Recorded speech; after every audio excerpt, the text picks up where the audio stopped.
Alala ko dati mahilig ako mag-sling bag. Yung Nike na sling bag. Diba uso yun? Tapos para mapangatawanan yung perfume layering. Nagbabaon ako ng 2 bote.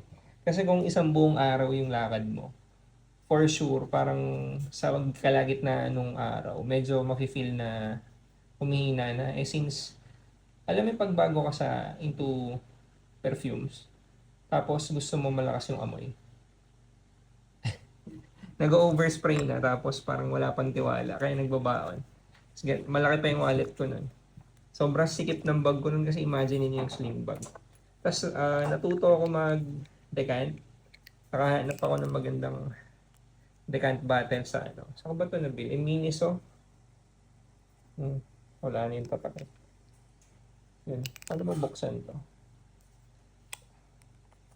Alala ko lang nakita ko, may laman pa. Sira na.